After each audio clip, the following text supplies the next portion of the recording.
Welcome, everyone. Today we're doing a deep dive into a world many of us first found hiding in a wardrobe, The Chronicles of Narnia by C.S. Lewis. That's right. We're using a really comprehensive review as our guide today, and our mission really is to figure out why this series, written way back between 1950 and 56, is so much more than just kids' books. Exactly. It's often labeled children's literature, sure, but this review, it really digs into the profound philosophical, moral, even theological depth that Lewis wove into Narnia. You know, this magical place, it's full of mythical creatures, talking to animals, big battles, but it's all layered with meaning. The review really helps unpack that, especially looking at characters like the Pevensey kids. Okay, so let's unpack this then. The big question, I guess, the one the review helps us tackle is how can a fantasy series, aimed at children, inspire so many people so deeply? Mhm. And what are those layers, the ones maybe you miss as a kid that this review brings out? Well, one of the first things the review highlights is the structure, how you can actually read the series. Oh, right. There are two ways, aren't there? Yeah, two main ways. Publication order, which is how they originally came out, or chronological order, following Narnia's timeline. And the review suggests each way offers something a bit different. Exactly. Publication order sort of lets the allegorical layers unfold gradually. Chronological gives you this epic sweep, from creation right to the end. The review argues both ways, really deep in the experience, just differently. Okay. And the review also breaks down the individual books, right? How each one fits into the bigger picture. Yes, precisely. It doesn't just see them as like separate adventures. It shows a clear progression. So starting with? Starting with the magician's nephew, that's the origin story, the actual creation of Narnia.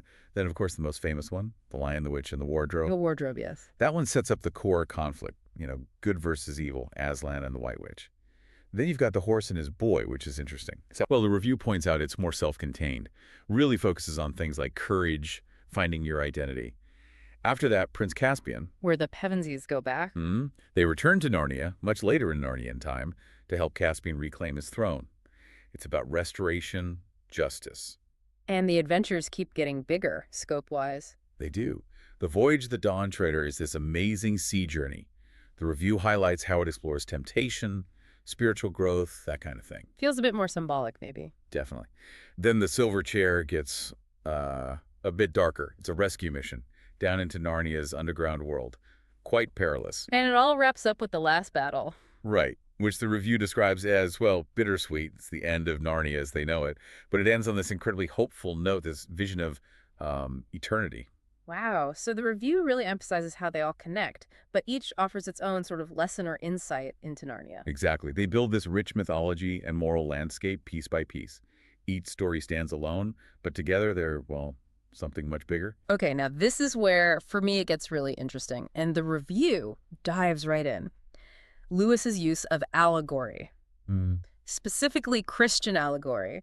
The review obviously talks about Aslan the Lion as this Christ-like figure, but it's how Lewis does it, isn't it? Yes, that's what the review really praises. It's not just slapping parallels on a story. Lewis weaves it in. Aslan embodies sacrifice, redemption, resurrection, but it feels organic to the fantasy world. It doesn't feel like a lecture. Not at all. And the review points out that these themes, good versus evil, faith, courage, temptation, they resonate universally, way beyond just the Christian allegory. So how does Lewis achieve that, according to the review? Because he was a Christian apologist, right? Someone who argued for Christian beliefs. He was a very prominent one. But the review suggests he showed morality rather than just telling it. Think about Edmund in The Turkish Delight. Oh, yeah, classic. That's temptation and betrayal made completely tangible, completely understandable, especially for a child. Or Lucy just believing in Narnia when no one else does. That's faith. So it makes these big, abstract ideas very concrete through the characters' experiences. Precisely.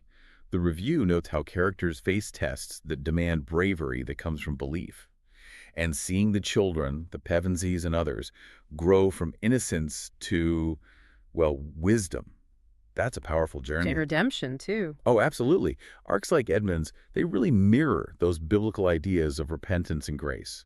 But again, it's all within the story. The review really values how Lewis's background informs the fantasy, but never sort of crushes it under the weight of the message. He called it a supposal, didn't he? Like, what if Christ appeared in another world? Exactly, a supposal. And that allows the story to work on an emotional level, whether you pick up on all the theological details or not. Sure. The fantasy comes first. Let's shift gears a bit to Lewis's actual writing style. Yeah. The review describes his prose as simple yet poetic, which sounds like a contradiction almost. It does, but it works. The review emphasizes that accessibility. Kids can read it and love the adventure, but adults can reread it and find these like layers of meaning in the language itself. And the world building, is it super detailed? Not really. But Not compared to, say, Tolkien. Lewis's world building is vivid, definitely. But the review notes it's more focused on creating atmosphere and moral resonance than mapping out every single detail. right. There's a certain old-fashioned charm to the dialogue. The review mentions that too, but it moves quickly. The pacing keeps you hooked. It's very efficient storytelling, actually. So putting it all together, the review lands on a pretty high score, right? A 9 out of 10. Yeah, a very strong recommendation. So what does it highlight as the core strengths? Why does Narnia endure, according to this review? Okay, several key things. First, that timeless moral depth we talked about. The stories explore hope, kindness, courage in ways that just, stick with you. Mm-hmm. Second, it's a fantastic entry point into fantasy. Really accessible if you're new to the genre. A great gateway, the review calls Yeah, it. I can see that. And third, the characters. They're just so memorable, Aslan, obviously. But also the White Witch, wonderfully evil. Even characters like Reepicheep the Mouse. Ah, Reepicheep, yes. They stay with you. And the review really drives home that point about multiple layers. You can enjoy it as a straightforward adventure, or you could peel back those symbolic layers. And what's really fascinating there, and the review makes this clear, is how that allows the books to grow with you. Exactly. What you get from Narnia as an 8-year-old is totally different from what you might find reading it at 30 or 60. It keeps offering something new, simple adventure and deep symbolism. But, the review is balanced. Yeah. It does also acknowledge potential drawbacks, or maybe just things to be aware of. Okay, like what? Well, for some readers, that Christian allegory we discussed might feel a bit too overt, too direct. It might not appeal universally for that reason. Right, depending on your own background or beliefs. Mm-hmm. And also, being written in the mid-20th century, the review points out that some of the social attitudes, certain ways characters speak or behave, might feel a little dated now, old-fashioned. That's fair. Things change. And one other thing for readers, used to modern fantasy epics, these Okay. massive 1,000-page door-stoppers. Yeah. Narnia books are actually quite short and concise. So some might find them almost too brief, perhaps expecting something more sprawling. So that raises a good question. One, the review kind of leaves hanging for the reader, for you listening. How do those things land for you? Do they affect your enjoyment? Or are they just part of the package, part of understanding the books in their own time? Something to think about. Definitely. But regardless of those nuances, the review ultimately comes back to the massive impact Narnia has had, the sheer scale of it. Yeah, the numbers are pretty staggering. Over 120 million copies sold. Yep, translated into more than 40 languages. It's truly a global phenomenon. And connecting that to the bigger picture, the review really details how influential Narnia has been, doesn't it? Oh, hugely. Across literature, obviously, inspiring countless other fantasy writers, but also in film, theater adaptations, even in theological discussions. Wow. It's become a reference point, a staple in classrooms and homes.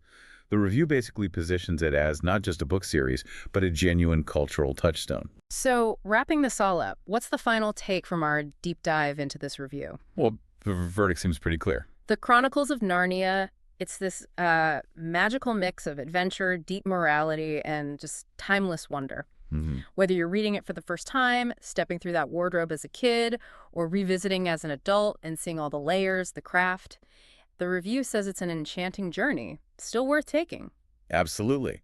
And maybe that leaves us and you with a final thought to chew on, something the review kind of starks. Go on. How can a fantasy world built with such a clear allegory, such relatively simple stories, leave such a deep, lasting mark on millions for decades? What does that tell us about the power of story itself? The power of narrative to get at universal truths, to spark something personal in us, even when that story involves talking badgers and a magical lion in a snowy wood.